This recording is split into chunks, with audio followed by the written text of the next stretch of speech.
Assalamualaikum warahmatullahi wabarakatuh. Sahabat Islam, Nuaiman termasuk salah satu sahabat Rasulullah yang berasal dari kalangan Ansor. Sahabat Islam pasti tidak asing lagi dengan sosok Nuaiman yang lucu dan sering membuat Rasulullah tertawa. Dia juga masuk pada kalangan Ashabul Badar. Pada video kali ini umat Rasulullah akan membahas tentang kisah-kisah kelucuan yang dilakukan oleh salah satu sahabat Rasulullah yang dicintainya. An-Nuaiman ibnu Amr al-Ansari atau Nuaiman adalah salah seorang sahabat Rasulullah yang merupakan penduduk Madinah dari kalangan kaum Ansar. Pada waktu Perang Badar, dia turut berjihad bersama Rasulullah Shallallahu Alaihi Wasallam di kalangan para sahabat. Nuaiman terkenal sebagai sahabat yang suka bergurau, sehingga disabdakan Rasulullah Shallallahu Alaihi Wasallam, "Nuaiman akan masuk surga sambil tertawa, karena dia suka membuatku tertawa." Nuaiman pernah ikut berjihad dalam Perang Badar bersama Rasulullah Shallallahu Alaihi Wasallam, sehingga ia pun juga termasuk kalangan Ashabul Badar. Sahabat Rasulullah ini memiliki sifat yang lucu dan jahil kepada para sahabat Rasulullah, termasuk terhadap Rasulullah sendiri. Sifat jenaka dan jahil ini membuat orang-orang di sekitar Nuaiman merasa bahagia. Namun sayangnya, ia memiliki perilaku buruk, yakni suka minum minuman keras atau khamar dan ketagihan menjadi pemabuk. Akibat kelakuannya ini, ia kerap dihukum cambuk oleh Rasulullah dan sahabat lainnya. Tapi kebiasaan meminum minuman keras sering diulangi, meskipun telah dihukum. Pada dahulu Al-Quran tidak menyebutkan bahwa khamar itu haram atau halal. Kemudian terjadilah peristiwa pada zaman Rasulullah, kala itu Abdurrahman bin Auf pernah mengundang Ali dan sahabat lainnya untuk makan. Termasuk hidangan yang disajikan khamar, hingga akhirnya kesadaran mulai mengganggu pikiran mereka. Kesadaran mereka terganggu hingga mendekati waktu sholat. Pada saat itu sahabat Ali diminta menjadi imam dalam keadaan mabuk. Akibatnya bacaan sholat Al-Kafirun yang ia baca, malah ngawur dan menjadi salah. Dari peristiwa ini, turunlah ayat yang mengharamkan khamar, sebagaimana yang dijelaskan dalam Quran Surat An-Nisa ayat 43. Yang artinya, wahai orang yang beriman, janganlah kamu mendekati sholat ketika kamu dalam keadaan mabuk, sampai kamu sadar apa yang kamu ucapkan, dan jangan pula kamu hampiri masjid ketika kamu dalam keadaan junub kecuali sekedar melewati jalan saja, sebelum kamu mandi junub. Adapun jika kamu sakit atau sedang dalam perjalanan atau sehabis buang air atau kamu telah menyentuh perempuan, sedangkan kamu tidak mendapat air, maka bertayamumlah kamu dengan debu yang baik suci, usaplah wajahmu dan tanganmu dengan debu itu. Sungguh, Allah Maha Pemaaf, Maha Pengampun. Quran Surat An-Nisa ayat 43. Kemudian ada sahabat Nabi yang bertikai dalam pengaruh khamar, oleh karena itu turunlah Quran Surat Al-Maidah ayat 90. Yang artinya, wahai orang-orang yang beriman, sesungguhnya minuman keras, berjudi, berkurban untuk berhala, dan mengundi nasib dengan anak panah, adalah perbuatan keji dan termasuk perbuatan setan. Maka jauhilah perbuatan-perbuatan itu agar kamu beruntung. Quran Surat Al-Maidah ayat 90. Wallahu a'lam bishawab.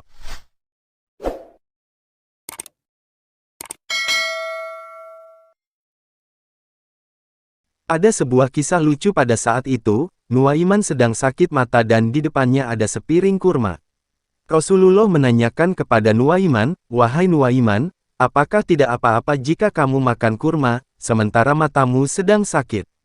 "Tak apa-apa ya Rasulullah, aku makan dengan mulut yang sebelah, di mana mataku tak sakit mata," jawab Nuaiman. Atas perkataannya tadi, Rasulullah tersenyum dan sedikit tertawa. Tak hanya itu, ada beberapa hal-hal konyol yang dilakukan Nuaiman hingga membuat Rasulullah tertawa. Suatu ketika saat Abu Bakar mengajak dua sahabat Rasulullah untuk berniaga ke Busra dengan rombongannya. Sesampainya di Busra, masing-masing mendapatkan tugas dari Abu Bakar, kecuali Nuaiman. Sementara itu Suhaib yang dikenal dengan menjaga amanah, maka ia ditugaskan untuk menjaga makanan oleh Abu Bakar. Suatu ketika menjelang siang, Nuaiman mulai kelaparan meminta makanan kepada Suhaib. Suhaib dengan sikap penuh amanahnya tentu menolak saat Nuaiman hendak meminta satu potong roti untuknya. Hingga Nuaiman berkata, "Kalau memang begitu, artinya kamu setuju saya buat ulah." Nuaiman pun berjalan ke pasar dan mencari-cari wilayah yang menjual hamba sahaya.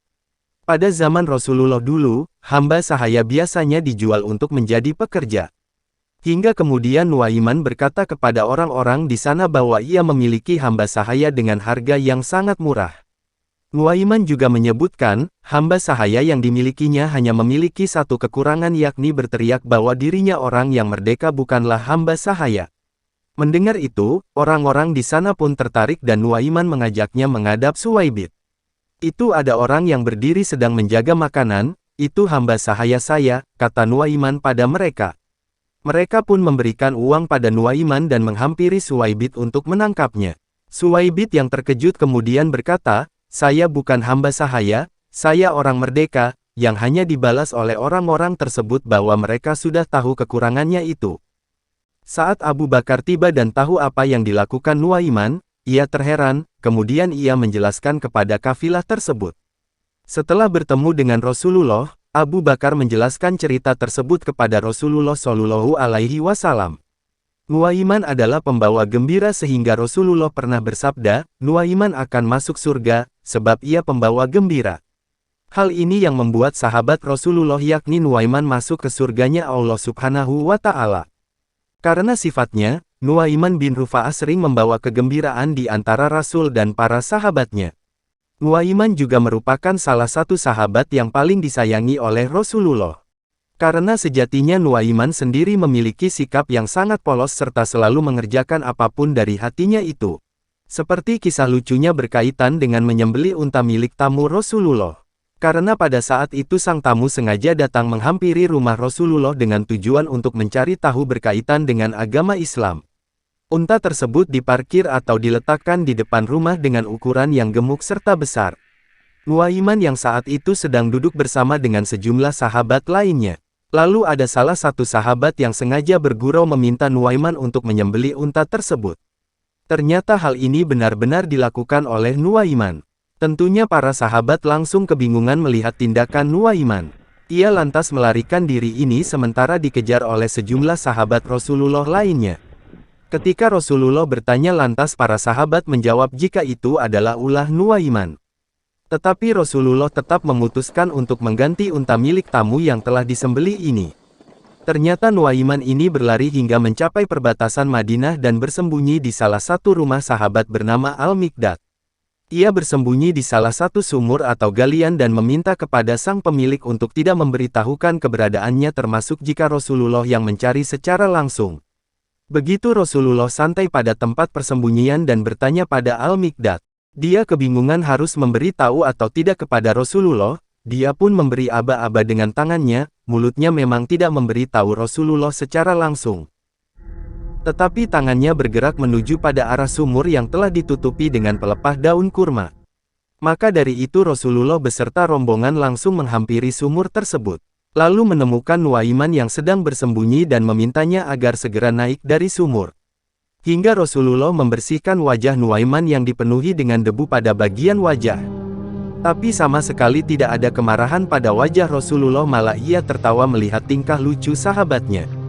Kisah Nuaiman sahabat Rasulullah Shallallahu Alaihi Wasallam yang berikutnya adalah ketika Nuaiman memberikan hadiah kepada Rasulullah. Pada saat itu, Nuaiman melihat penjual madu tengah kepanasan. Nuaiman yang melihat itu pun segera mendatangi sang penjual dan mengajaknya ke rumah Rasulullah Shallallahu Alaihi Wasallam.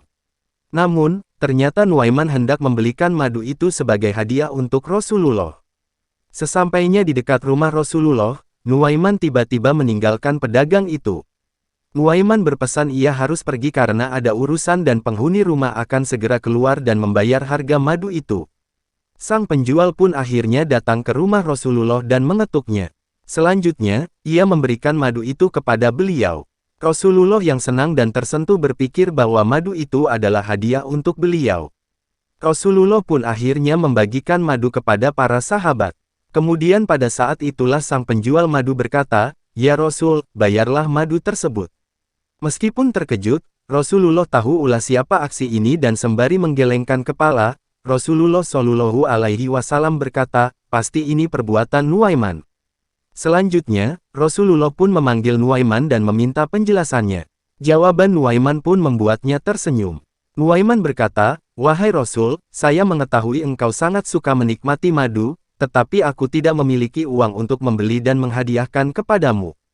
Kemudian Nuaiman melanjutkan, karena itulah, hanya mengantarkan saja kepadamu dan semoga saya mendapat taufik ke arah kebajikan. Kisah Nuaiman sahabat Nabi tersebut juga pernah terjadi ketika Rasulullah Shallallahu Alaihi Wasallam sedang duduk bersama sahabat. Nuaiman pun membagikan makanan dan disantaplah makanan tersebut. Setelah dibagikan, Nuaiman berkata, "Wahai Rasulullah, ini penjual makanannya. Anda yang harus membayar, masa rakyat seperti saya mentraktir seorang tokoh?" Mendengar hal tersebut, Rasulullah Shallallahu Alaihi Wasallam memaklumi dan mengajak sahabat lain turut membayar makanan tersebut. Memang setiap kali Nuaiman bertingkah, selalu saja membuat sahabat Rasulullah geleng-geleng, namun selalu membuat Rasulullah dan para sahabatnya merasa lucu dan ingin tertawa. Dalam kisah lain Nuaiman pernah ditanya dan dimarahi oleh sahabatnya.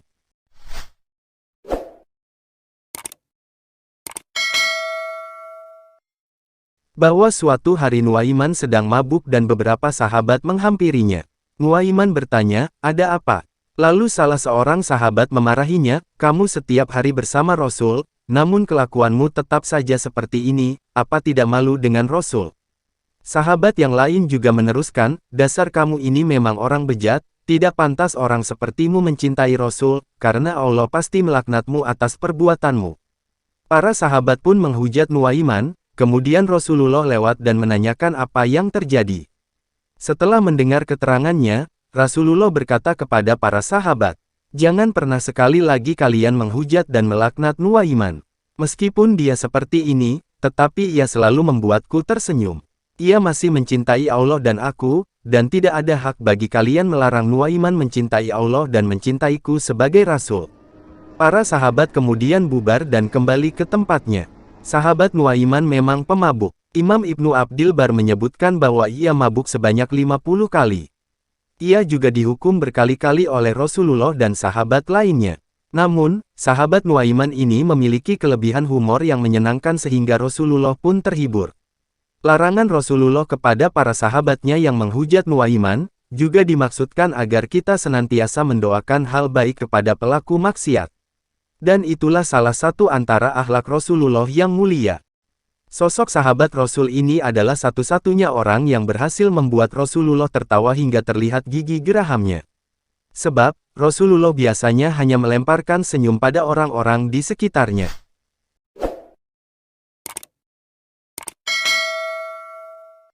Tingkah nakal dan lucu Nuaiman yang lainnya yaitu ketika Nuaiman bertemu dengan orang buta.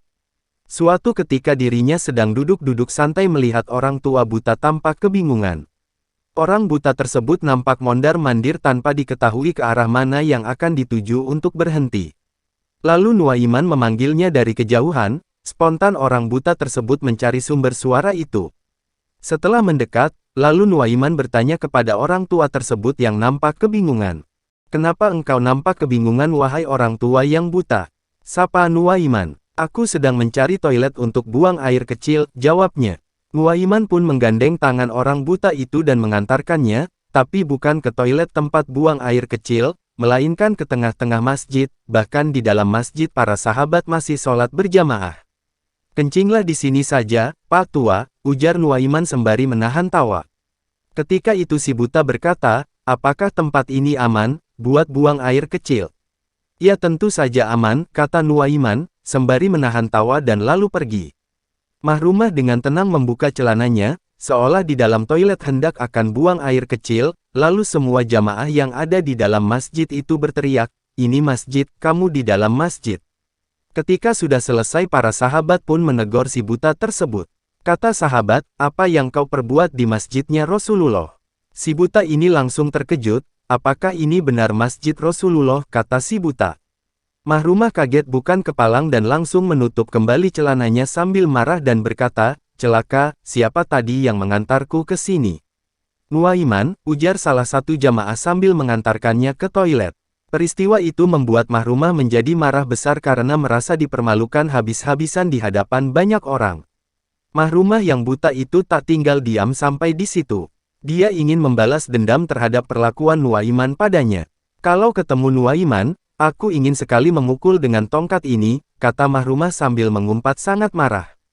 Kalimat berita pengancaman tadi tanpa sengaja sampai ke telinga Nuaiman. Dia tahu bahwa orang tua buta itu telah mengincarnya. Tapi dasar Nuaiman, dia tetap tenang saja, malah bersiap-siap menata perilaku jahilnya yang lain. Hari ketiga pun telah berlalu, tanpa disengaja Nuaiman kembali bertemu dengan Mahrumah si orang buta itu. Nuaiman dengan sigap menggandeng tangan Mahrumah kemudian merubah suara dan gaya bicaranya. Sementara Mahrumah tak menyadari sama sekali, bahwa yang menggandengnya itu adalah Nuaiman. Aku dengar dari orang-orang, katanya kamu sedang mencari dan ingin bertemu Nuaiman ya? Tanya Nuaiman dengan nada pura-pura sebagai orang lain. Mahrumah pun mengencangkan genggaman tongkat di tangannya. Betul, aku ingin memukulnya karena sakit hati, jawabnya. Nuaiman menuntun si buta itu ke hadapan Khalifah Utsman bin Affan yang sedang khusyuk melaksanakan sholat. Lalu Mahrumah dijajarkan dekat Sayyidina Utsman. Di sebelahmu ini, adalah si Nuaiman, bisik Nuaiman sambil mengarahkan kepada Sayyidina Utsman. Tanpa berkata apapun, dalam satu kedipan mata, Mahrumah sontak langsung mendaratkan tongkatnya ke punggung Sayyidina Utsman. Nuaiman segera bergegas kabur, Sayyidina Utsman bin Affan berteriak kesakitan hingga pingsan. Masjid pun geger lantaran sang Amirul Mukminin dipukul oleh seseorang yang ternyata Mahrumah bin Naufal yang buta itu. Orang tua tersebut memukulnya dengan keras, yang akhirnya diketahui oleh sahabat lainnya. Setelah ditanya, kenapa dia memukul sahabat Utsman bin Affan, akhirnya orang buta itu kembali kaget. Lagi-lagi orang tua itu terkena kejahilan Nuaiman. Kali ini dia berjanji tak akan mudah percaya terhadap orang lain, yang kemudian salah seorang sahabat menasehatinya. Bahwa tak perlu lagi mencari Nuaiman karena dia merupakan salah seorang yang Rasulullah cintai.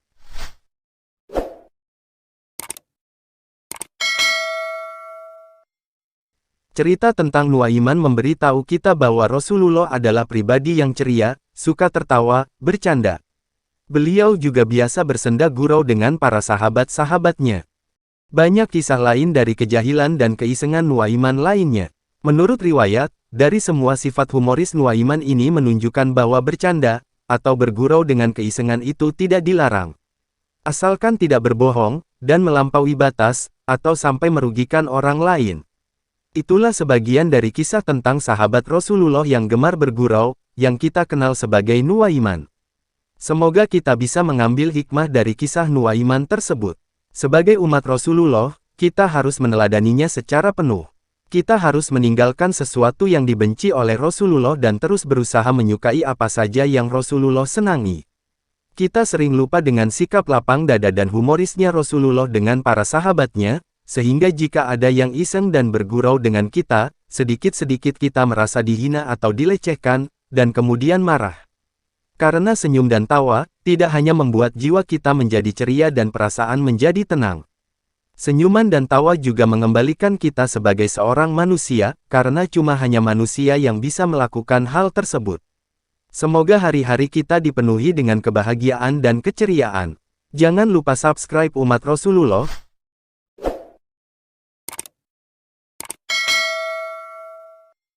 Semoga kita semua selalu dalam lindungan Allah Subhanahu wa Ta'ala, dan mendapatkan syafaat oleh baginda besar junjungan alam Nabi Muhammad Sallallahu Alaihi Wasallam. Wallahu alam bishawab. Wassalamualaikum warahmatullahi wabarakatuh.